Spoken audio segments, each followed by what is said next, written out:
la clase. Está grabando. Voy a comenzar a proyectarles también.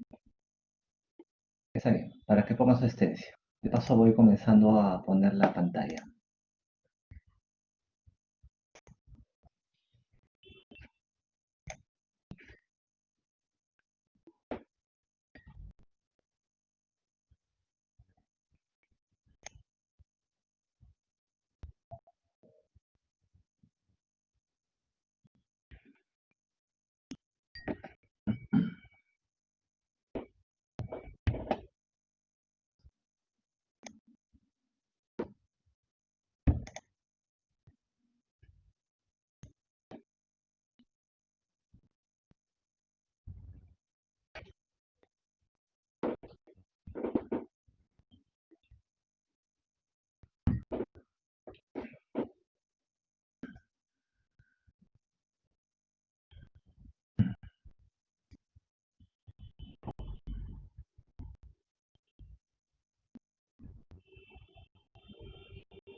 Muy bien, vamos a empezar.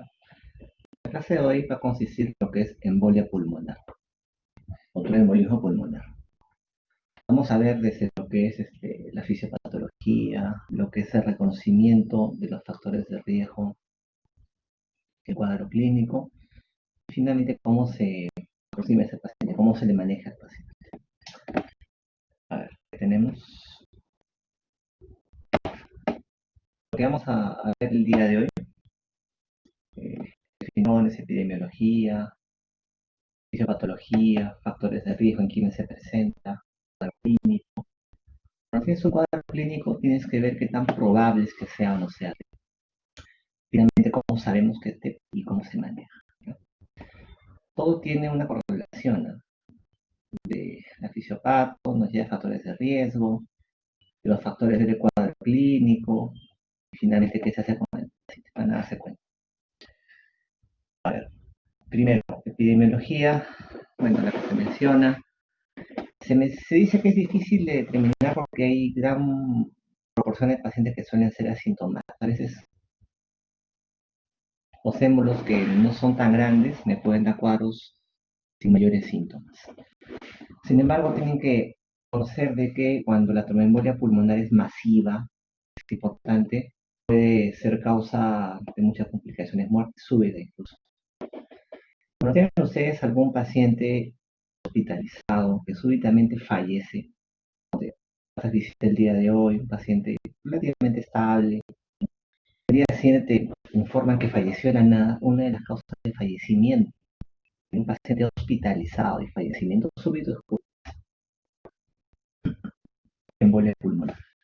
¿Para qué cosa es la embolia pulmonar? Es un coágulo sanguíneo proveniente de la circulación venosa sistémica a la circulación pulmonar. Y el origen de los coágulos sanguíneos en la mayoría de casos son las venas profundas de miembros inferiores. En la gran mayoría de casos, los coágulos vienen de las venas profundas de miembros inferiores. Entonces, de una vena profunda de miembro inferior se desprende un coágulo, va por las venas ilíacas, va por la vena cava inferior, va a la aurícula derecha, va al ventrículo derecho y el coágulo acaba en la arteria pulmonar. Recuerda de que la arteria pulmonar sale del ventrículo derecho. Ese es el trayecto que sigue. Venas profundas de miembros inferiores, vena ilíaca, vena cava inferior, aurícula derecha, ventrículo derecho, se enclava en la arteria pulmonar. Ese concepto de TEP. Entonces, los coágulos, recuerda, provienen de venas profundas de miembros inferiores. De venas superficiales no proviene lo que es el STEP. El cuadro viene, ya saben, de venas profundas de miembros inferiores. Algunos conceptos. Cuando él se asocia a shock o hipotensión, se llama TEP pasivo. ¿Cuándo se produce eso?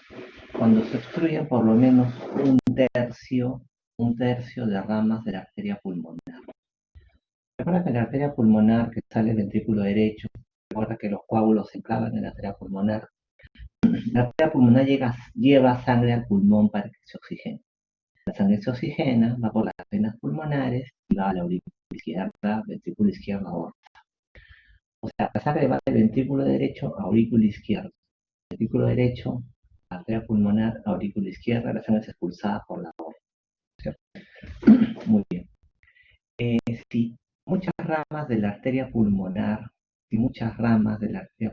están obstruidas, ya no va a poder llevar sangre a la aurícula izquierda ni al ventrículo izquierdo y no va a poder ser expulsada la sangre por la aorta. Es decir, muchas ramas de la arteria pulmonar están obstruidas, dificultar el llenado de las izquierdas. Cuando están más de un tercio o 30% de ramas de la arteria pulmonar obstruidas, se da lo que es el TEP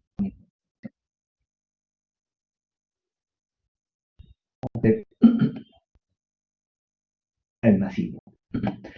Ahora, si tienes un coágulo, digamos, clavado en la arteria pulmonar, acuérdate que la arteria pulmonar sale del ventrículo derecho. Si hay un coágulo enclavado en la arteria pulmonar, el ventrículo de ese lado entonces va a tener que latir más fuerte para vencer ese coágulo.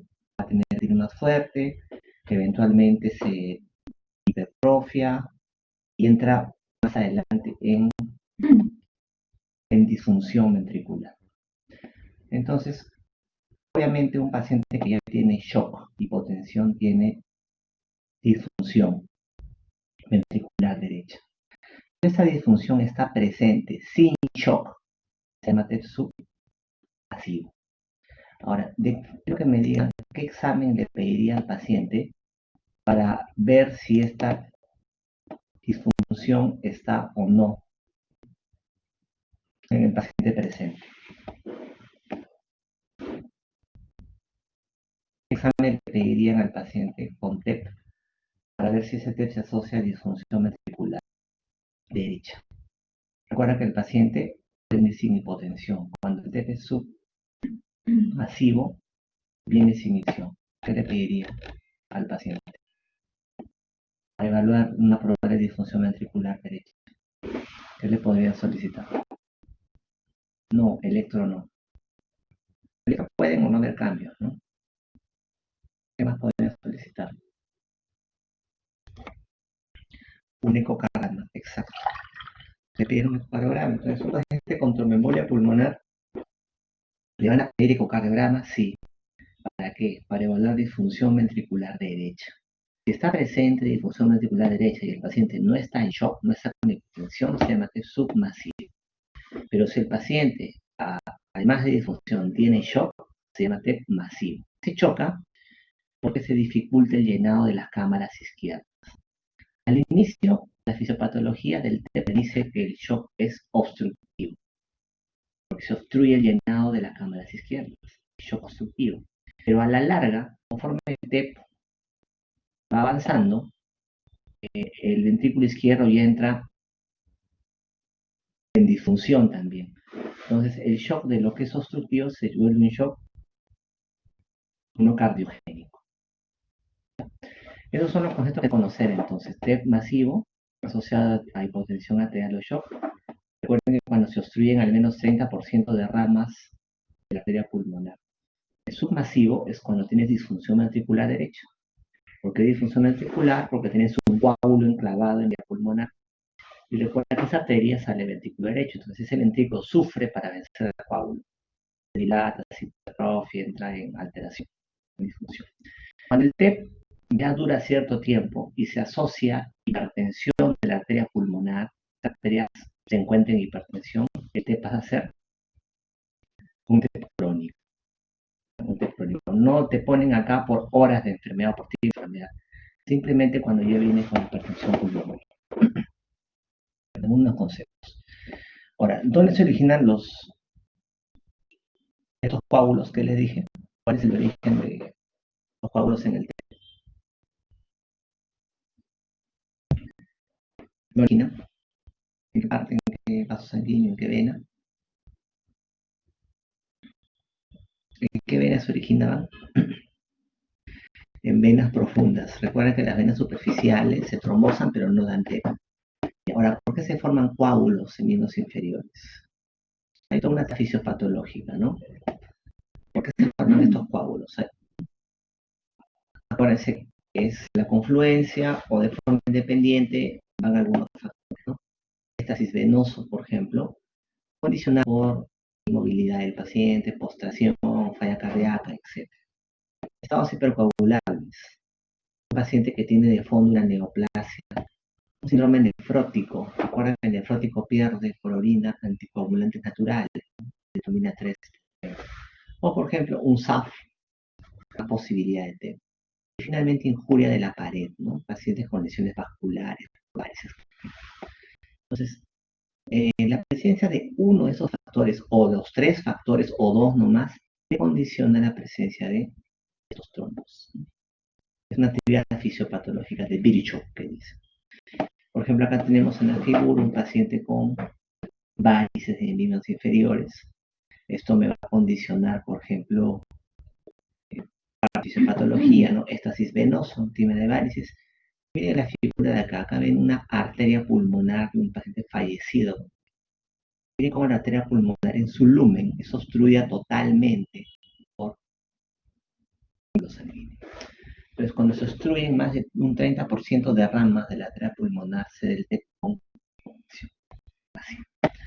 Entonces, estos factores fisiopatológicos van a influir de manera independiente o conjugada para la producción de estos trombos. La fisiopatología. ¿Qué va a pasar? ¿Cuáles son los eventos fisiopatológicos que me van a condicionar el cuadro clínico y la gravedad de una insuficiencia respiratoria?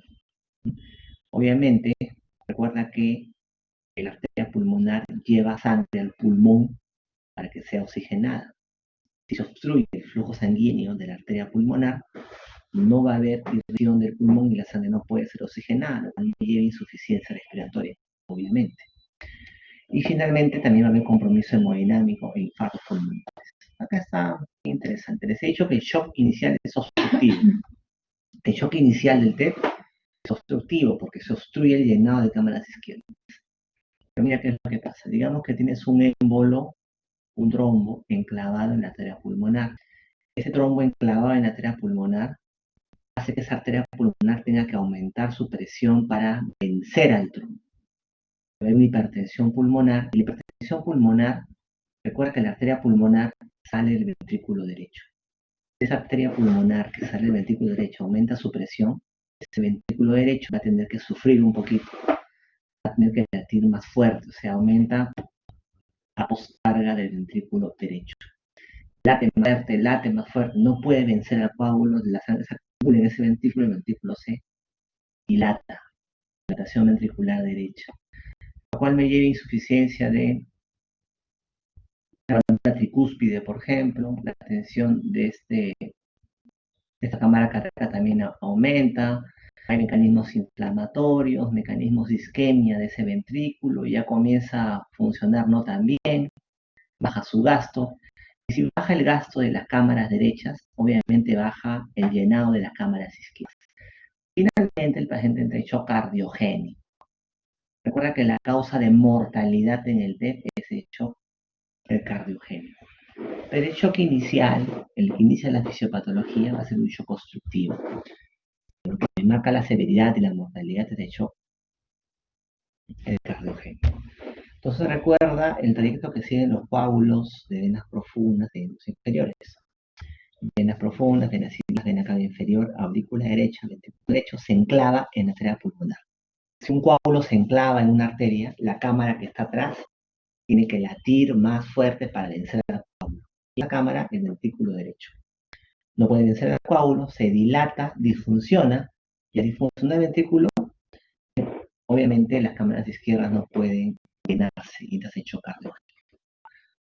Es el concepto. Recuerda que este shock finalmente ocurre cuando se obstruyen más de un 30% de ramas de la arteria pulmonar. Mientras más ramas se obstruyen de la arteria pulmonar, más posibilidad de severidad en el paciente.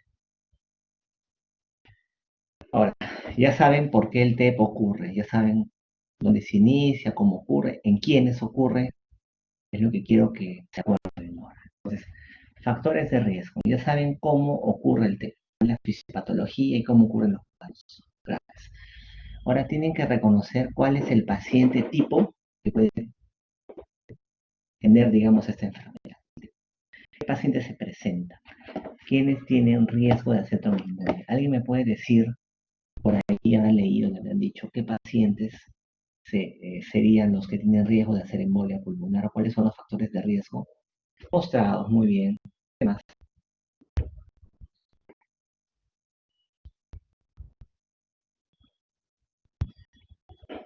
¿Qué más? Vida sedentaria, no tanto, ¿no? O sea, no, cirugía de cadera, perfecto. ¿Alguien más? Uno más, dígame. Varicosos, ya, miren, aquí están. ¿Qué son los factores predisponentes para tromboembolia venosa? Vamos a acercar esto un ratito. Ahí está. La idea no es que se aprenda de memoria ese cuadro. Yo no quiero eso. No les voy a preguntar así cuántos medios tienen. O sea, no. Solamente quiero que sepan de que ciertas enfermedades se presentan en ciertos pacientes. Las enfermedades se presentan en determinados pacientes, en cualquiera. Entonces, ¿qué deberías tener como antecedentes en un paciente con TEP? Los peores factores, ¿cuáles son? Fracturas de cadera, prótesis de cadera, rodillas, cirugías grandes, mayores, que duran bastante tiempo, traumatismos, lesiones medulares. Otros factores, artroscopía de rodilla, quimioterapia, falla cardíaca, cáncer, anticonceptivos, embarazo, otros factores, venas varicosas, obesidad, bueno, para que se den cuenta, ¿ya? Para que se den cuenta. Son los factores de riesgo, tromboembolia pulmonar, ¿ya? Tromboembolia venosa.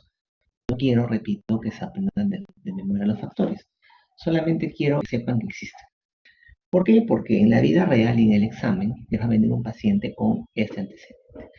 Recuerda que una pregunta al examen, un caso clínico, primero te presenta un escenario, un contexto.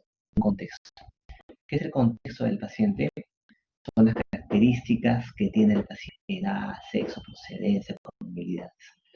Entonces, una pregunta de TEP, ¿cómo puede empezar? Por ejemplo, paciente con cáncer, paciente con fractura de cadera, paciente en quimioterapia, paciente posoperado, etc. El escenario, background, ¿ya? Entonces, acuérdate que este numerito, odds radius, mientras es más alto, dice que el paciente tiene más posibilidad de hacer el cuadro clínico, ¿no? Los que tienen odds radius más de 10, dice, por ejemplo, que un paciente que tiene fractura de cadera tiene 10 veces más posibilidad de hacer tromboembolia pulmonar que un paciente que no la tiene.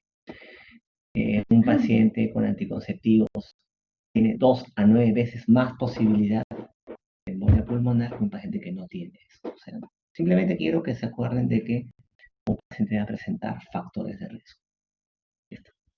Ya saben cómo se producen los coágulos, ya saben quiénes lo presentan, qué pacientes con qué antecedentes. Ahora interesa que sepan el cuadro clínico. ¿Cuál es el cuadro clínico? Es lo clásico del test, la actividad clásica. Dice, lo torácico, hemoptisis, es lo clásico. Pero ¿saben qué es lo clásico en medicina? No siempre presente. Entonces, ¿qué es lo que van a tener ustedes? Disnea, disnea súbita, disnea súbita. Pero disnea, pues, pero hasta acá puede tener cualquier paciente. Entonces, ¿cómo empezaría, digamos, una pregunta de examen que tenga este síntoma, falta de aire, disnea? La alternativa sea T. Podrían poner, por ejemplo, paciente con fractura de cadera que presenta disnea súbita.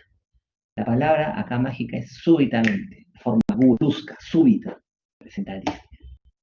Lo clásico es disnea, dolor torácico pleurítico. También puede haber, pues, hasta fiebre, síncope, todo, pero disnea es suficiente. Ya. Miren, les he dicho de que los coágulos vienen de venas profundas de miembros inferiores. Entonces, por lógica, quizás ustedes buscarían en las piernas signos inferiores, signo de Hoffmann, trombosis venosa. Pero mira acá, los signos de trombosis venosa profunda, signos inferiores, solamente van a estar presentes en 24% de pacientes. O sea, y la cuarta parte de pacientes con TEP tienen evidencia clínica de trombosis venosa profunda. Puede que tengas TEP sin evidencia en las piernas, que tengas algún coágulo, sin evidencia clínica. O sea, el hecho que el paciente tenga signos clínicos en los inferiores quita que no sea un TEP, una posibilidad. Recuerda que lo que manda para diagnóstico de trombosis venosa profunda de los inferiores es el ecodoppler venoso. Eso es lo que manda. Ahora, entonces ya saben en quién se presenta el cuadro, ya saben cuál es el cuadro clínico. Entonces, a ver, quiero que alguien me narre, por ejemplo, cómo empezaría una pregunta de examen cuyo diagnóstico sea. ¿Cómo empezarían? A ver, digamos que les encargo hacer una pregunta de examen cuyo diagnóstico sea. ¿Cómo empezaría?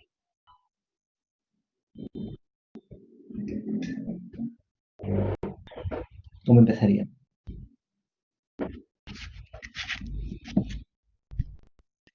¿Alguien?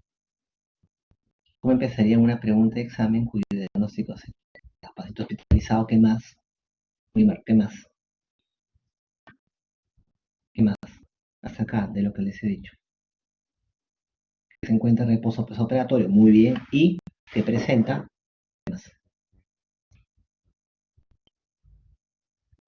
Ya, nada más, ahí está. Hospitalizado, postoperado y presenta disnea súbita. Usted,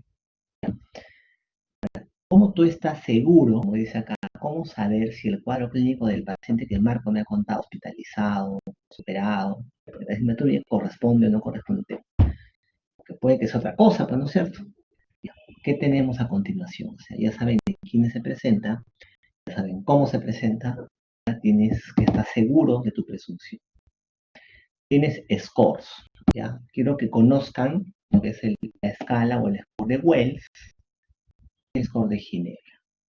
Solamente quiero que los conozcan, que sepan que existe. Ya se los presenté, ya saben que existe. No es mi intención que se memoricen las variables.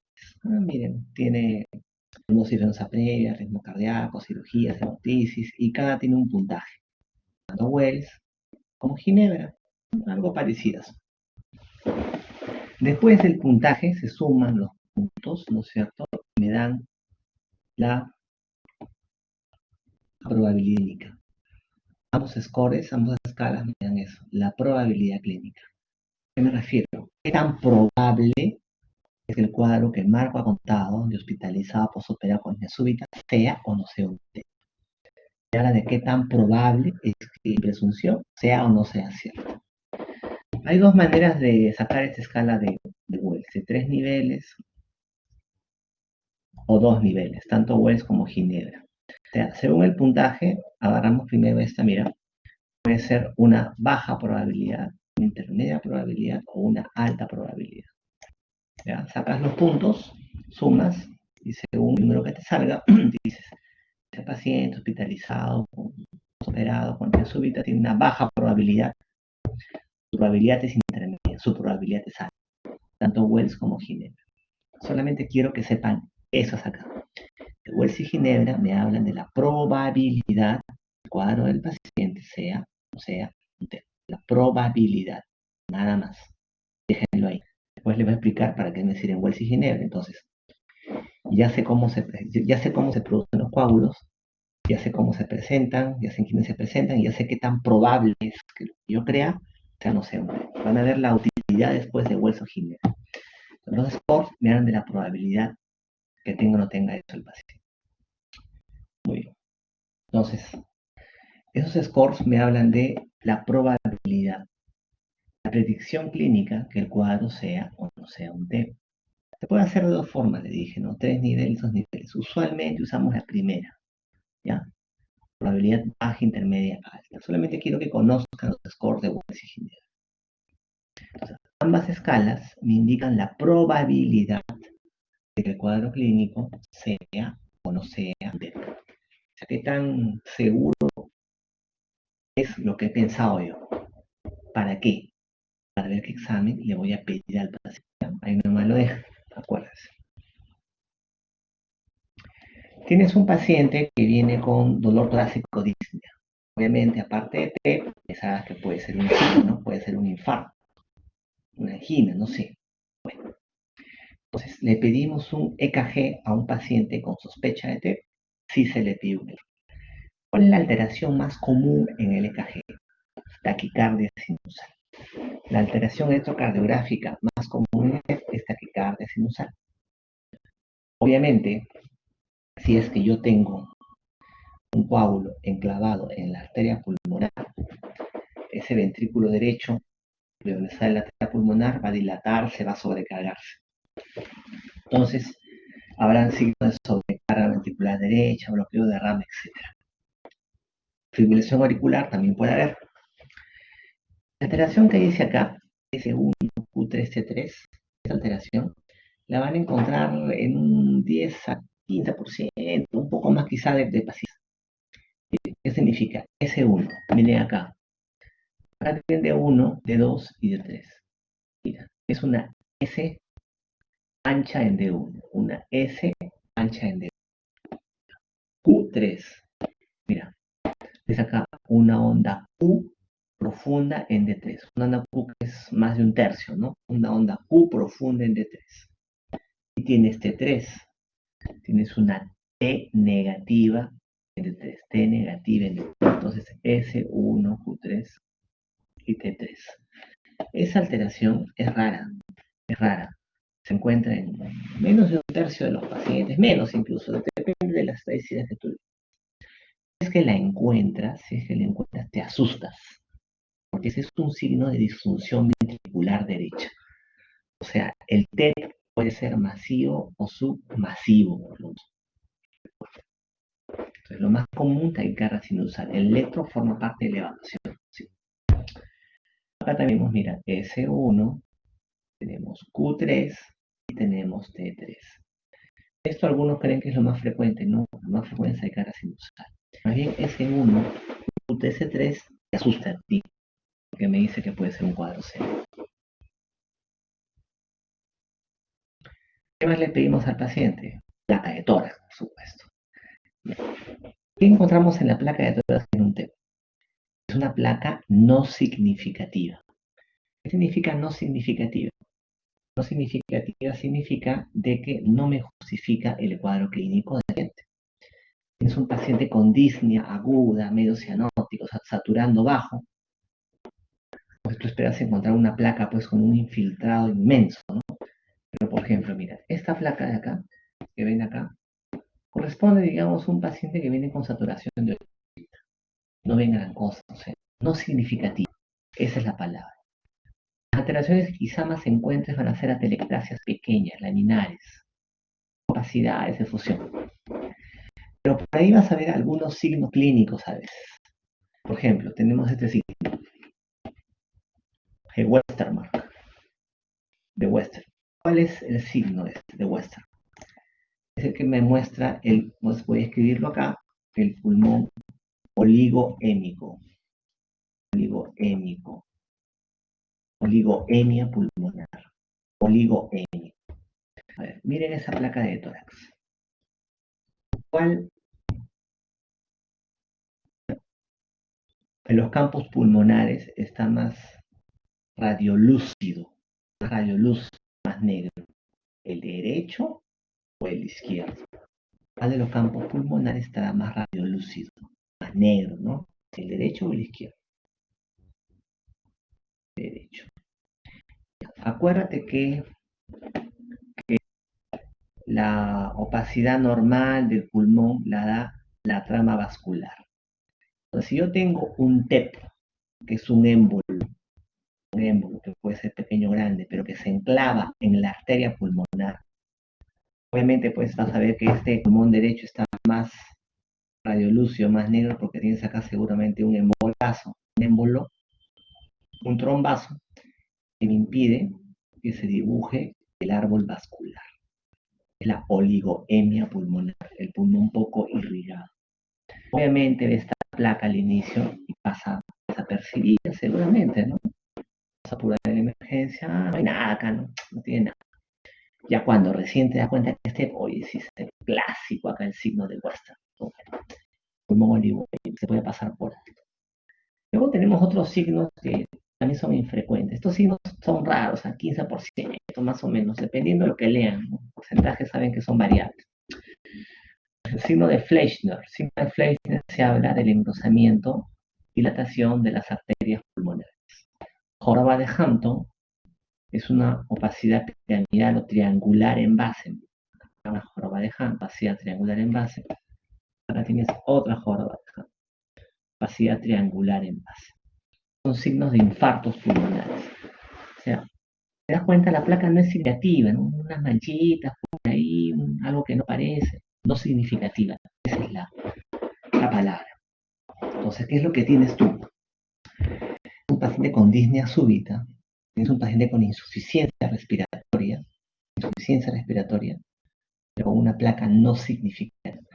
Es un paciente muriéndose y una placa ahí, pues, un infiltrado con las justas, no sé, como que hay una disociación, no justifica. El cuadro clínico es mucho para esa placa que no muestra casi nada. Ahí vas a pensar en.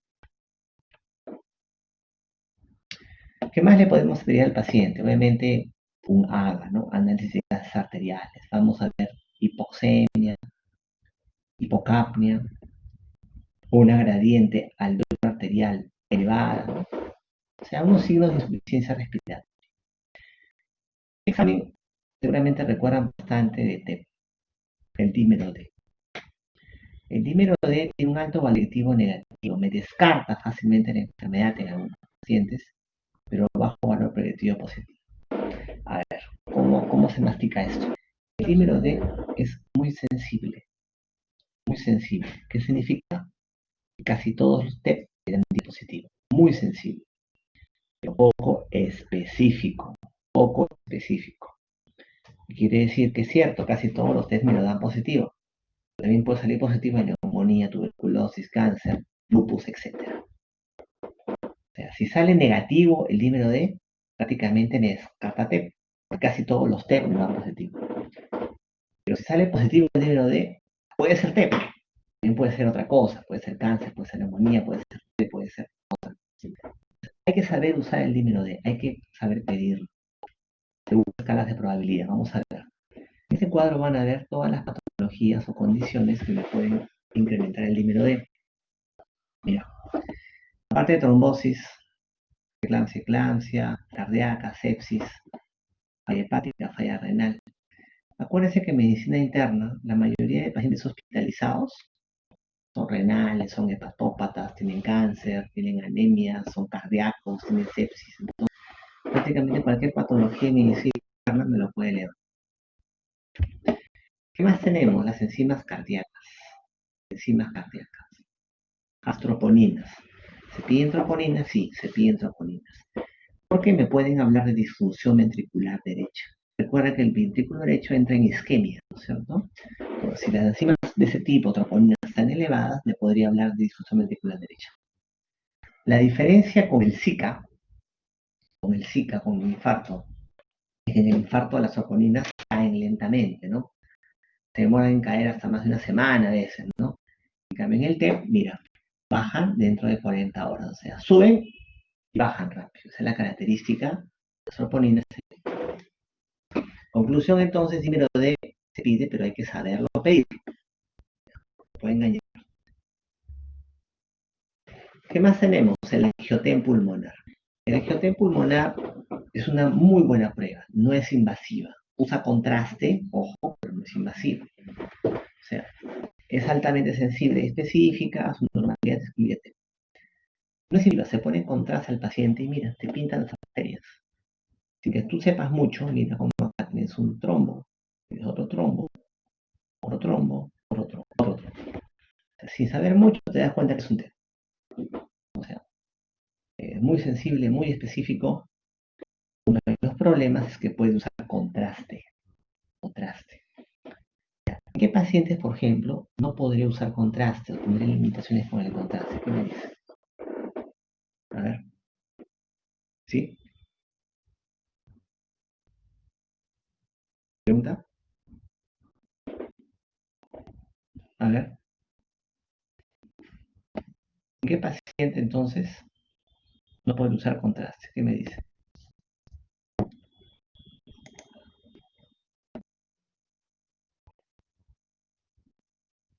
Falla renal. Muy bien. ¿En quién más?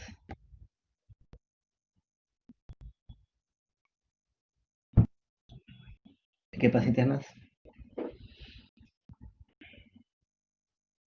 Bueno, ya está bien. Ahora tienes alternativas ahí. Gestantes, ¿ya? Gestantes sin nefrópatas, suave, ¿no? O sea, quizás no pedir esto. Entonces, es una muy buena prueba, pero hay que saberla pedir. La mayoría pedimos, pero gestantes, nefrópatas, quizá buscar alternativas. ¿Qué alternativas? Gammagrafía. La gammagrafía tiene dos fases, ventilación, perfusión. Por lógica, a ver, en una embolia pulmonar, en la cual hay un émbolo, un coágulo, ¿en qué fase estará la alteración? ¿En fase de ventilación o de perfusión? ¿Qué me dice? Por lógica.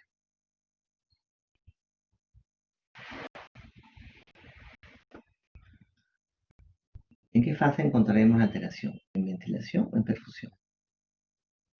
Lógica.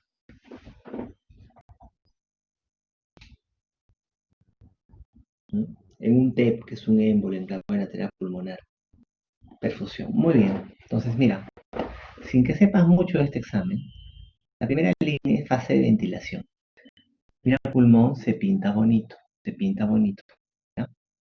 Mira abajo, perfusión. Mira cómo hay dos o más áreas que no perfunden. Dos o más áreas que no perfunden.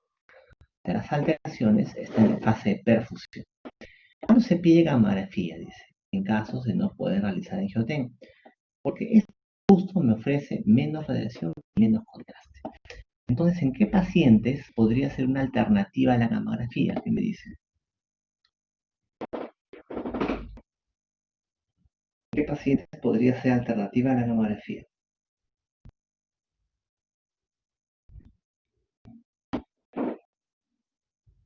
No, pero justamente estamos hablando ahorita del tema. Te da menos radiación y menos contraste. ¿En qué pacientes tenía problemas con el contraste y la radiación? Lo mencionamos. Gestantes y cuáles y nefrópatas. Perfecto. Las nefrópatas, gammagrafía.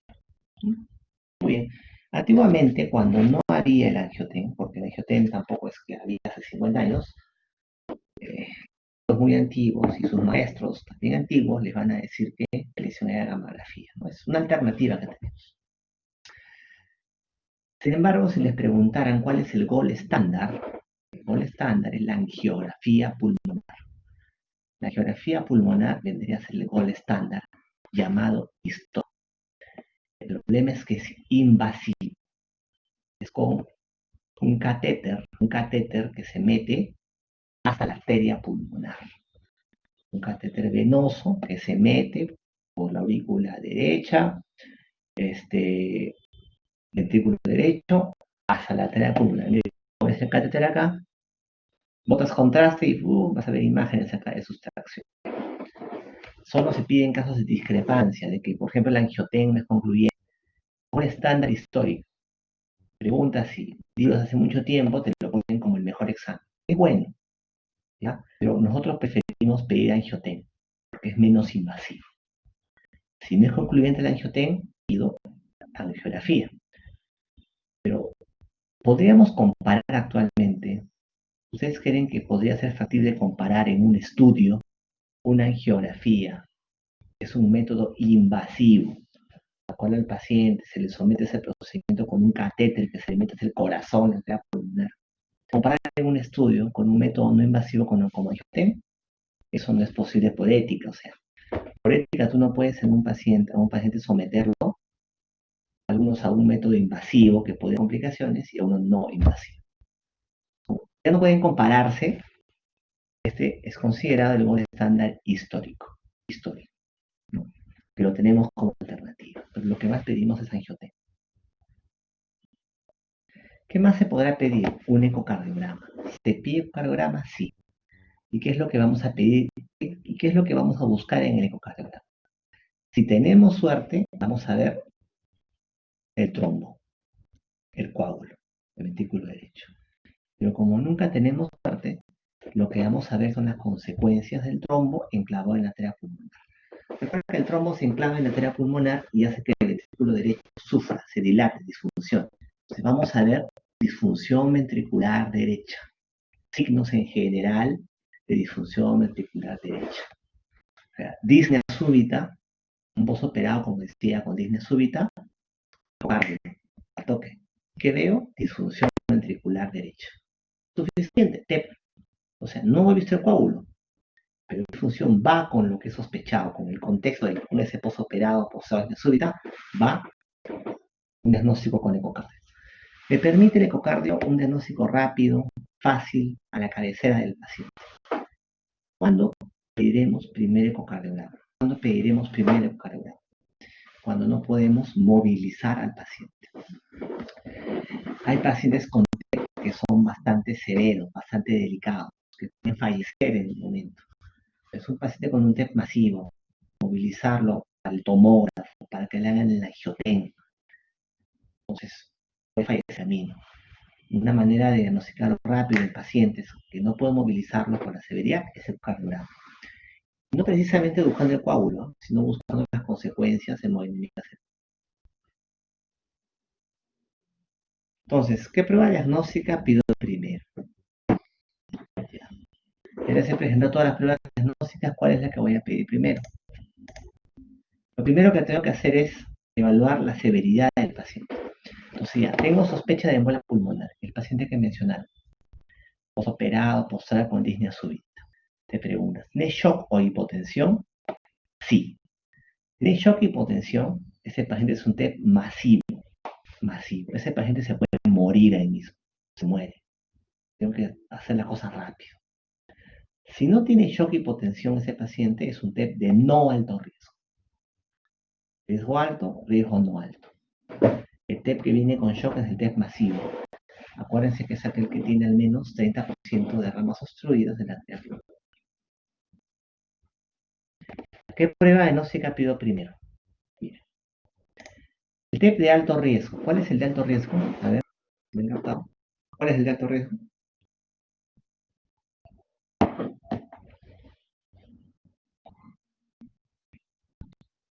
Exacto. Ese TEP de alto riesgo se puede morir ahí. Se te muere ahí, ¿ya? Entonces, ¿tú crees que a veces es factible moverlo a sacarle tomografía, angiotén y lo demás? No, no puedes movilizarlo mucho.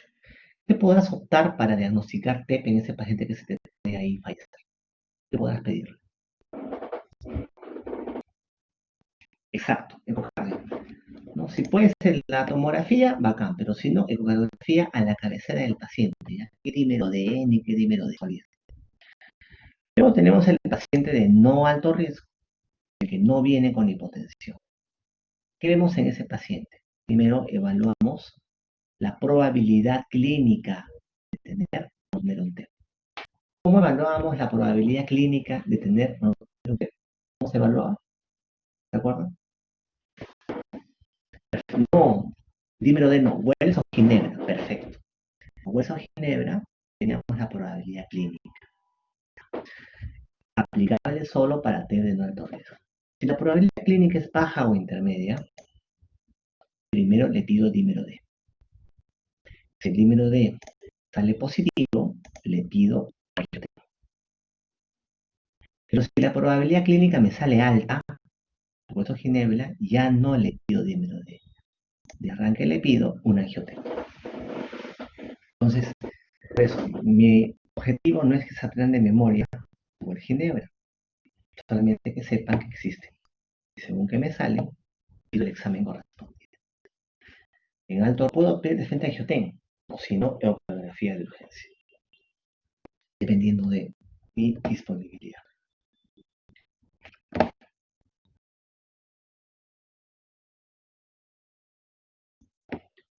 Eso es con respecto a la solicitud de exámenes auxiliares.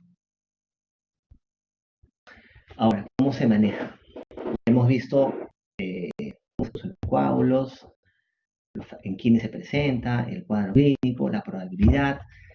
ya saben qué exámenes solicitar, ya que saben qué exámenes solicitar y saben cómo hacer el diagnóstico, ahora viene la parte terapéutica, cómo lo manejo al paciente. ¿Qué tenemos? Soporte respiratorio. Obviamente, esto me da insuficiencia respiratoria, hay que darle oxígeno al paciente. Soporte hemodinámico. Si viene el paciente chocado, con shock, hipotensión, le daré unos vasopresores, ¿no es cierto?, para elevar esa presión. Finalmente, el manejo definitivo, que en la mayoría de casos siempre incluye anticoagulación. Hay que anticoagular al paciente. Ha hecho un trombo, hay que anticoagular. Teniendo como alternativas, dependiendo de la severidad, la fibrinolisis, así como al infarto fibrinolizan, también puede ser útil. Manejo quirúrgico, embolectomía, filtros de vena cava como alternativas. O sea, dar oxígeno, si está chocado vasopresores, finalmente anticoagulación o fibrinolisis. Pero para la elección de algunas medidas hay que tener en cuenta algunos factores. O sea, para darle la mejor indicación al paciente, hay que ver su estabilidad hemodinámica, está chocado o no, hay que ver las comorbilidades, si es gestante o no, y tiene riesgo de sangrado. O sea, esos factores hay que evaluar para hacer la mejor elección. Anticoagulante, fibrinolisis o no, filtros de vena cava, va a depender de estos factores. ¿Cómo así? ¿Qué hacemos con el paciente estable? Con un paciente estable hay que darle anticoagulación inicial. O sea, el paciente que no tiene shock. El TEP de alto riesgo, ya sé que este, ya le pido su angiotensina, todo, hay que manejar con anticoagulación inicial. Y la anticoagulación inicial será por vía subcutánea o por vía endovenosa. Por vía subcutánea en casos de heparinas de bajo peso molecular, Fondaparinux, o por vía endovenosa en casos de heparina sólida, pero se da por vía parenteral. De estos fármacos, ¿cuál es el de elección? Los de elección, el de elección son las heparinas de bajo peso molecular, enoxaparina. Ahora, ¿por qué doy la anticoagulación inicial por esa vía parenteral? Porque yo quiero que actúe rápido. Yo quiero anticoagular al paciente que haga efecto el anticoagulante en este momento. En este momento. Tengo que darlo por esa vía parenteral. Esa anticoagulación inicial la mantengo por lo menos por 5 días. El paciente con TEP no chocaba, está hemodinámicamente estable, lo anticoagulo por vía parenteral por lo menos por 5 días. Por 5 días. Y yo sé que eso va a ser efectivo en ese momento. De elección es enoxaparina, heparina de bajo peso molecular. 1 miligramo por kilo subcutáneo cada 12 horas. Y se mantiene por 5 días al menos. En pacientes con falla renal crónica, la enoxaparina no es de elección. Ahí será heparina sódica. El problema con la heparina sódica, ¿cuál es? Tengo que ponerla por vía endovenosa con bomba de infusión. Estar controlando el tiempo de tromboplastina, por ejemplo, constantemente. En cambio, con heparinas de bajo peso molecular, noxaparina no pasa eso. Yo pongo la dosis y punto. Fija, yo no tengo que estar monitorizando. Es subcutáneo. El no es subcutáneo. El otro es endovenosa en infusión y hay que estarla monitorizando. Entonces, de elección, noxaparina, alternativa, heparina sódica, endovenosa, sobre todo en gestantes. Perdón, en pacientes con falla renal. En gestantes, más bien, la elección siempre es enoxaparina. La anticoagulación inicial va a ser por 5 días al inicio, ¿no? ¿Qué condiciones debo tener en cuenta? Por ejemplo, falla renal, heparina sódica. Gestantes, bajo peso molecular, no única alternativa. Recuerda que es la anticoagulación al inicio, parenteral para que haga efecto en este momento. Y la mantengo por 5 días. Lo mantengo por 5 días. A ver. Y ya. Ahora, luego de los 5 días, ya comienzo a pensar en que tengo que sustituir a esas heparinas por vía parenteral. y ya voy a anticoagular al paciente 3 a 6 meses seguidos, 3 a 6 meses seguidos. ¿Con qué? Con metabolitos de la vitamina K, como warfarina, con niveles de la trombina, la vigatran, o con niveles del factor 10A, rivaroxaban, apixaban, edoxaban. Es anticoagulación a largo plazo, por 3 a 6 meses, ¿ya? Inicial por vía parenteral, 5 días seguidos. Y luego empalmo con inhibidores de la trombina, por ejemplo, el dabigatran. Ahora, ¿qué pasa con la warfarina? En un paciente que me llega a la emergencia, o TEC hemodinámicamente estable, yo puedo iniciarle enoxaparina, porque va a actuar en ese momento, y puedo articularle en ese momento. Y paralelamente, también puedo iniciarle warfarina. ¿Por qué? Porque la warfarina no actúa rápido, se demora en actuar 5 días. Se demora en actuar 5 días. ¿Ya? Entonces, el día 1, yo le doy enoxaparina y warfarina. Y hace que el enoxa yo lo mantengo por 5 días. Y al quinto día que le pido un INR. Si el INR se encuentra entre 2 y 3, quiere decir que la warfarina ya está haciendo efecto, ya pegó, ya hace efecto. Entonces podré suspender enoxaparina. Por eso la anticoagulación inicial es parenteral porque hace efecto en ese momento. Pero a la larga tengo que sustituirla por un fármaco oral. Mi alternativa a la warfarina es el dabigatran, ¿no? Tiene sus pros y sus contras, ¿no? La warfarina no cuesta mucho, el dabigatran cuesta mucho más, la warfarina está monitorizando, el dabigatran no, pero por ejemplo warfarina en la gente con falla renal es la alternativa, así. El dabigatran y el resto no puedo usar en falla renal. Ahora, se dan cuenta acá que les pongo, ¿no? Que rivaroxaban y apixaban no requieren manejo inicial. O sea, si yo voy a decidir usar en un TEP hemodinámicamente estable rivaroxaban o apixaban, no necesito anticoagulación inicial. No necesito anticoagularlo así parenteralmente, ¿no?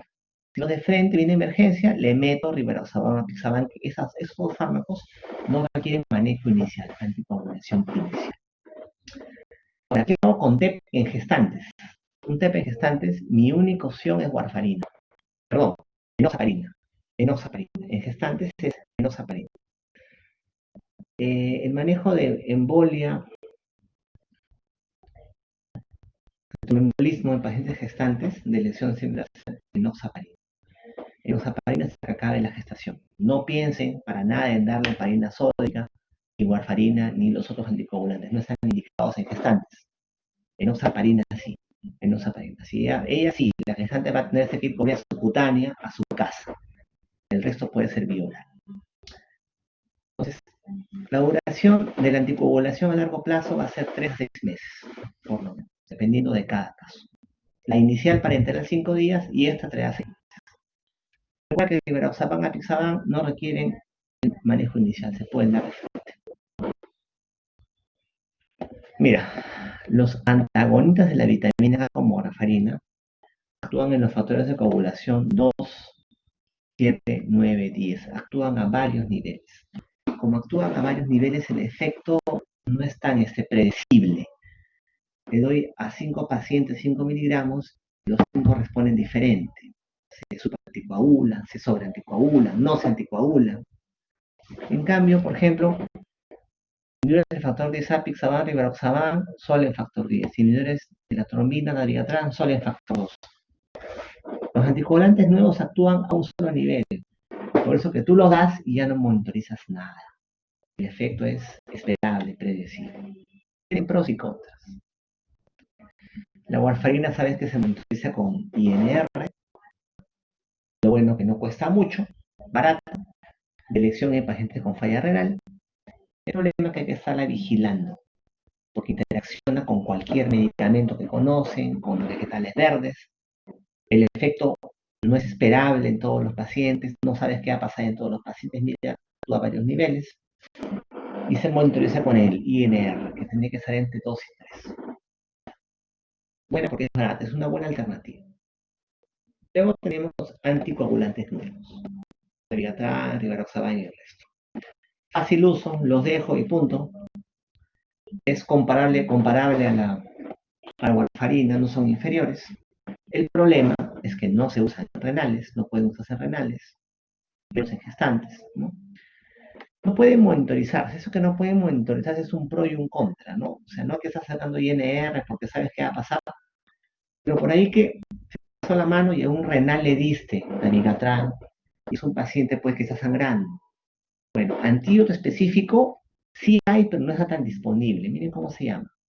Idarucizumab, o sea, son anticuerpos monoclonales que no están en cualquier farmacia, ¿no? Pues hay antídotos sí, pero no tan disponibles. Entonces la warfarina, en cambio la warfarina, ¿cuál es su antídoto de warfarina?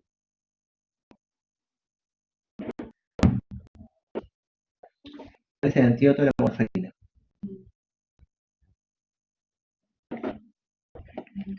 La vitamina K, exacto. En cambio eso lo consigues en cualquier parte, ¿no? El de acá, por supuesto que también cuesta más. O sea, hay pros y contras. Tienes que valorar la mejor opción para el paciente. Aquí están las dosis anticoagulantes nuevos. Mira, cuando la depuración cae menos de 30, menos de 25, ya no se sugiere su uso. Ya no. Acá es warfarina. Warfarina sí o sí. Recuerda, renales, combinezas con heparina sódica, renales, y luego con warfarina. A los no renales, pues obviamente enoxaparina y puedes usar warfarina o anticoagulantes nuevos. Ya, ya saben el estable, ¿no? El TEP es no alto riesgo. Ahora, ¿qué hacemos con el paciente inestable hemodinámicamente? Al que viene con shock, con hipotensión. ¿Qué le ofrecemos al paciente chocado, hipotenso? Se le ofrece fibrinolisis. Al TEP masivo, chocado, hipotenso, porque se han obstruido más del 30% de ramas de la arteria pulmonar, se le fibrinoliza. Selección con alteplasa. Es la única indicación así, con evidencia, para fibrinolisis en el TEP. Por ahí van a encontrar que al TEP submasivo, el que viene con difusión ventricular derecha, podrías considerar darle fibrinolisis. Pero eso es un tema aparte, ¿no? Ya tienes que discutirlo, bueno. Donde sí se fibrinolisis es al TEP masivo. Si se aplica al TEP masivo, sí. Yo diría que sí. No se metan en problemas. A submasivo, teóricamente podrías, pero tendrías que evaluar bien el caso, ten en cuenta que también la fibrinolisis puede producir sangrados. Y finalmente, digamos que tienes un paciente politraumatizado con rotura esplénica, rotura hepática, fractura de cadera, o sea que ha sangrado por todo sitio en el abdomen, han operado y todo. Y encima hace TEP, hace embolia. Un paciente politraumatizado, polifracturado, con rotura hepática, esplénica, ¿le darías anticoagulantes? Sería para que se muera, para que sangre. Ya, es un ejemplo. En esos pacientes, por ejemplo, que está contraindicada la anticoagulación, se puede colocar como alternativa por intervencionismo ese filtro de vena cava. Se coloca ese filtro, mira, por un catéter, la vena femoral, y en la vena cava se coloca esa mallita, ese filtro, de tal manera que los émbolos se quedan ahí, se acumulan y ese filtro los acumula y después los sacas, por supuesto. Eso es lo que se hace. Filtros de vena cava, en aquellos que puede ser contraindicada la anticoagulación. Entonces, hemos visto por qué se producen coágulos y dónde se producen, hemos visto cuál es la consecuencia de eso, hemos visto la clínica, hemos visto los factores de riesgo, ya saben la probabilidad clínica, saben qué exámenes pedir y qué se encuentra, y saben cómo es el manejo. Como le dije, todo es en orden, ¿no es cierto? Y esa creo que es la última. Muy bien. ¿Tuvieran alguna pregunta? ¿Todo claro?